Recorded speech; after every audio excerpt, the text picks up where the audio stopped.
When the news came down and I saw the name, I was like, Robert Prevost. I said, I think that man Creole. I said, that man Creole. So let me tell y'all what happened. So when it came out, I was watching it live. Y'all roll the video when he got announced. So when he comes out, so when the Pope, y'all roll a video of the Pope when he came out. The Pope. So when he came out, I'm sitting there watching at home, and I'm watching these steps out. Then when they said Cardinal Robert Francis Prevost, and I was like, Prevost? Man, I know a whole bunch of damn Creole people in Prevost.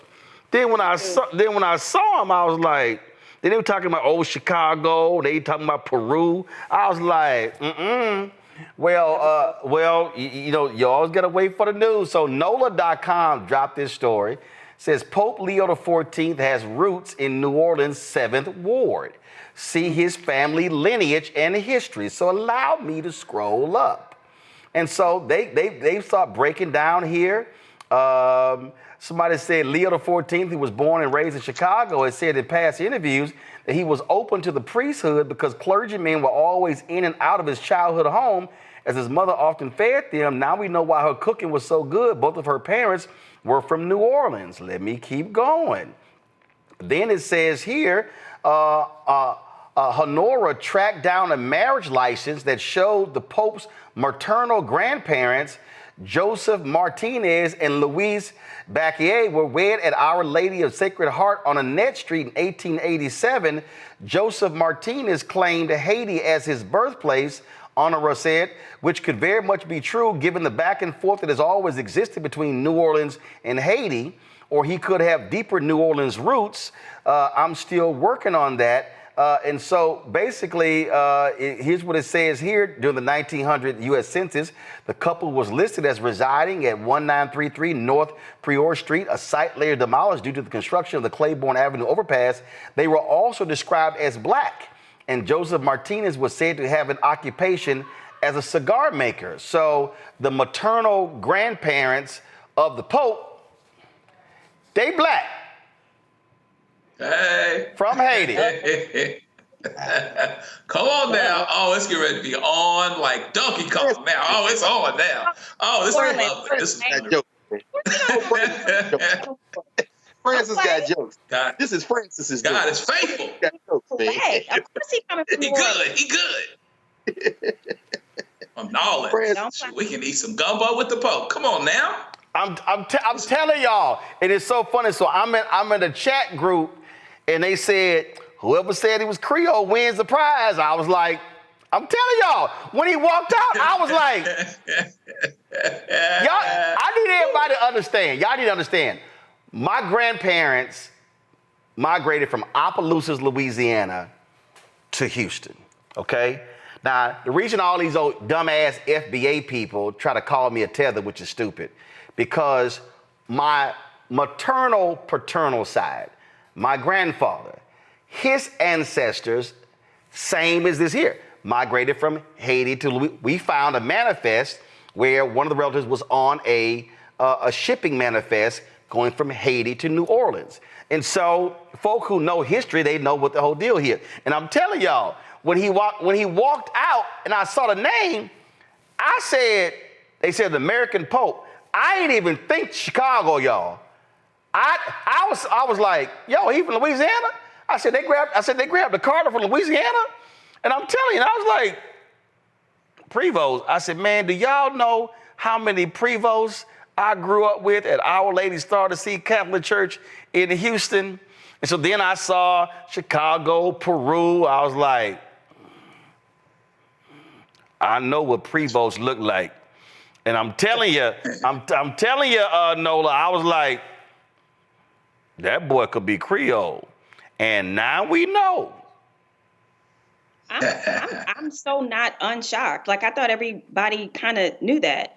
I went to school with tons of Prevost. I mean, Nola, you gotta be from the Gulf Coast to understand. Everybody can't spot them. They can't spot them like we can spot them, Nola. What I'm saying is I knew his history. What I'm saying is I knew his history and I know that he was Francis's number 2. So I am not shocked in that sense. And so while people are kind of like finding out that he has roots in New Orleans, I'm like, duh, it makes sense that the first American Pope has roots in Louisiana. It just only makes sense. It's still one of the Black strongest Catholic strongholds in the country. So, for a lot of reasons, I'm excited about this. We talked about the social justice aspect. One of the things that growing up in a community like that is that it does lead with a human first, a charity first kind of message. And I'm just excited to see him extend Francis's legacy and to see what he does on his own. Yo, I'm telling you, Joe, I'm trying to find what I actually say. So somebody in the chat said Prevost. My response was at 1:16 p.m. Hell, that could be Creole. Right?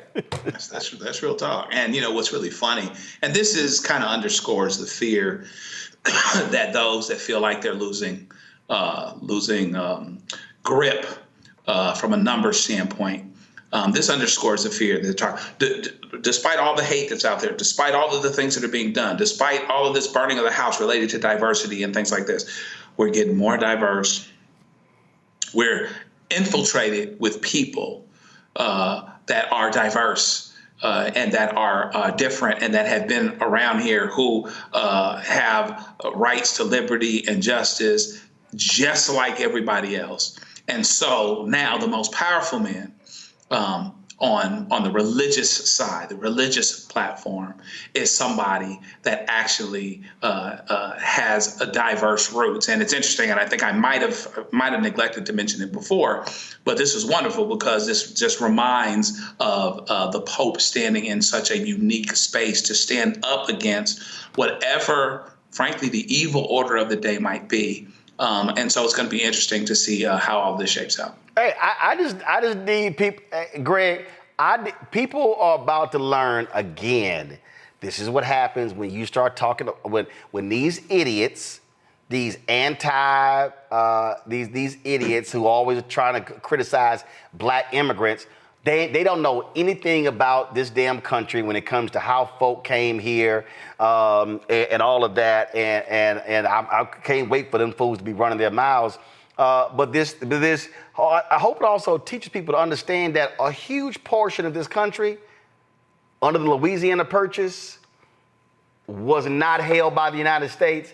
Again, these are the ignorant people when it comes to history.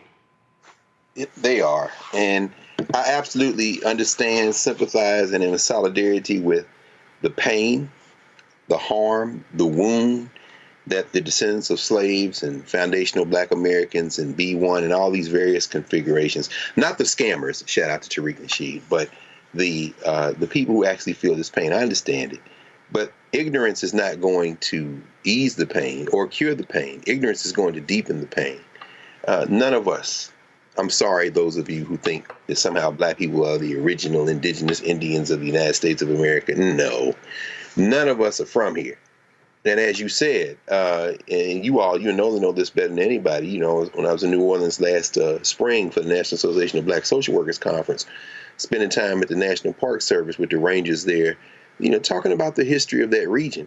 New Orleans has much more in common with the Caribbean than it does with the cities of British North America, or even in some ways Spanish North America. Although Spanish and French North America have more in common together than either of them does with English North America. I'm saying all that as a prelude to this. When you look at the migration patterns, New Orleans is a sister city of the Caribbean in the Gulf of Mexico. And Donald Trump, his ancestors come from Germany and Ireland. Yeah, you can go to hell. Because this ain't nothing but a mix of a criminal enterprise, and our people connect with a whole lot of people that you just don't like. Finally, I'll just say this again. As this thing unfolds, Francis, man, I got a whole new level of respect for you, bro. You set this up. Francis set this up, man. You know, they're going to lose their minds. But to Greg's point about, again, what happens in this country, go back to my iPad. This is that NOLA.com story. It said Martinez's older brothers and sisters were all born in New Orleans in the 7th Ward.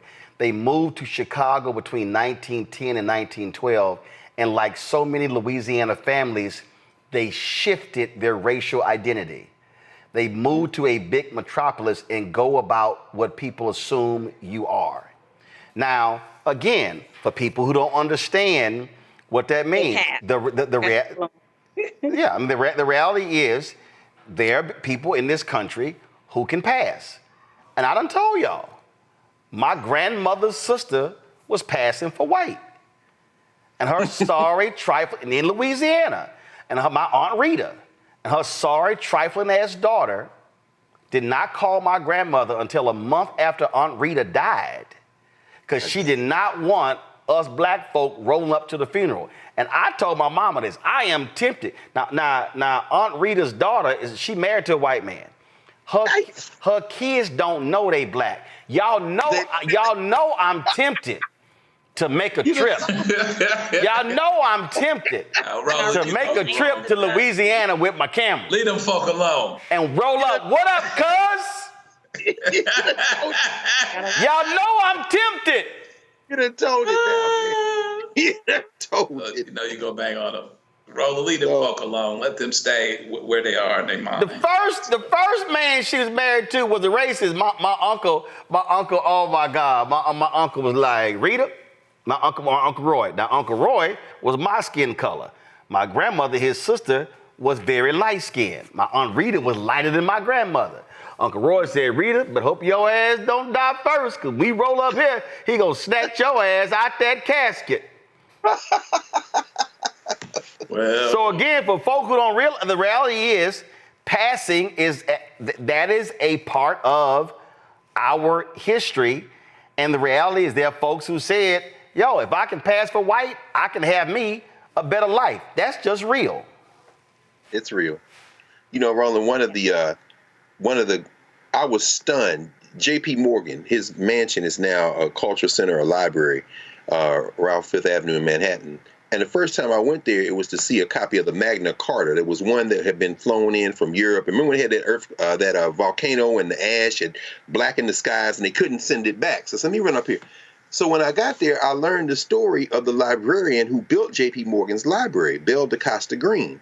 Belle DeCosta Green was the daughter of Richard Greener, who was the dean of Howard's Law School, graduate of Harvard Law School.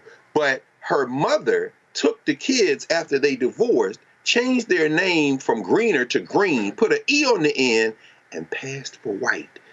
She was the most important library of the first half of the 20th century, first important library in the first half of the 20th century. She built the J.P. Morgan Library, Gutenberg Bibles, illuminated manuscripts, known all over the world. And she was passing as white. I never knew it before then. There was a major exhibit at the J.P. Morgan Library over the last several months. I got a chance to go up and see it. And anybody wants to know, but this is where I'm going to. She never had children because she was terrified, among other things, that if she had had children, the baby may come out and reveal the secret. But she had her sister's son who grew to maturity. She raised him like a son. He was a veteran, went off. He was getting married to a white woman out of the elite class. The white woman found out that he was black, broke up with him, wrote him a letter and said, you must promise me to never have children. And the boy killed himself. It broke Belle DeCosta Green's heart because he was terrified as well as her that the secret would be discovered in the bloodlines of the children. So while we talk about the passing advantage, this is where Sterling Brown came up with the moniker, the so-called tragic mulatto. This is one of the archetypes you see in literature. There is a real pain and a price to pay when people get outed when they don't want to be outed, and it just speaks to the absurdity of race in this country. So Robert Prevost, man, but you know whether he is or not, and it looks like the evidence is trending toward he is. You know, Negroes gonna have T-shirts, man. These MAGA people about to lose their mind. Listen, it's gonna be lots of gumbo at the Vatican. Oh man, I'm just letting y'all know what's gonna go down. So hey, listen, It's gonna be Roland, don't out your Auntie Rita or whoever it is. Don't do that. Hey, Please don't do that. oh hell no! First of all, no, damn that shit. No, see, you gonna make me cuss. No, damn that. You know, No, hell no. My aunt Rita used to secretly come and visit my grandmother. They had a system where she could call, but her daughter can go to hell. Wow. That my grandmother did not get to mourn her own sister. Cause her trifling ass daughter told my grandmother a month after my Aunt Rita had died that she died. So yeah, don't be shocked if I roll my ass to Louisiana. And first of all, I'm shocked that in Louisiana they don't know she's black. That's actually what's shocking to me. Trust me, my Aunt Rita was really. I mean, she had red hair and was real light skinned. Wow. But yeah, I'm just saying. But I'm telling you that right now. Yeah, gonna roll over the cameras one day. I'm just letting y'all know. Oh my I'm just God. letting y'all know. I'm knocking on that door. I've seen it. It's not pretty. I've seen it. It's not pretty. I'm just saying. I'm gonna knock on that. I'm gonna knock on that door, and then it's like, what up, cuz? Camera's just rolling. Man. Oh man. Camera just rolling. That's right. I'm gonna bring some kente cloth to her kids. I chose violence today. I'm just letting y'all know. Hey, but you Louisiana Negroes, man, y'all are crazy because Adolph Reed told this story. He said his aunt who could pass, they would send her in to get beignets because they didn't know she was black. Damn. I mean, so y'all play this thing on both sides. It blows my mind sometimes. Damn. It's painful. It's a very painful history, actually. It's very painful. Very, very painful for everybody involved. And Greg, I know who was the dude at the New York Times? His daughter, remember the New York Times? I know you got a book. Antoine Braillard. I know you got the book. Yeah, he was like a literary critic or something. Yeah, and Braillard. Like he was at the New York Times, like y'all in the 30s and 40s. Didn't nobody know he was black. That's right. Oh, Braillard. I forget how you spell his name. Anatole Braillard. Yeah, that's exactly right. Huge critic, and they didn't know. The daughter, later on, out of New Orleans. He's from New Orleans. That's right. Mm-hmm. So people don't realize it's a whole. Walter White, who the first executive director of the NAACP, he was so light skinned he often passed for white to uncover information when he went down south. I mean, Plessy. They used Plessy for a reason. I mean, it was on purpose. See, so I keep telling all y'all people, this is why y'all can't watch them other shows. See, y'all don't get none of this stuff when y'all watching the mainstream shows that just boring as hell. So just letting y'all know, y'all don't get none of that stuff. Hello, I'm Isaac Hayes III, founder and CEO of Fanbase. Listen to what I'm about to tell you. The window to invest in Fanbase is closing. We've raised over $10.6 million of our $17 million goal. That means there's room for less than 6,370 people to invest in Fanbase for the average amount. The minimum to invest in Fanbase right now is $399. That makes you an owner in Fanbase today. Go to startengine.com/fanbase to invest. Why? Because current social apps have taken advantage of users for far too long, with content suppression, shadow banning, harmful racist content, and no real tools for monetization and equity. Fanbase has over 1.4 million users and counting, allowing anyone to reach all their following and monetize their content from day one. Social media is the new TV, and whoever owns the apps that distribute that content have the opportunity to own potential billion-dollar companies. While big platforms with uncertain futures are failing to serve their users, Fanbase is stepping up to fill the gap. Don't wait until it's too late. Invest now, invest for yourself and your future. Go to startengine.com/fanbase and own the next generation of social media.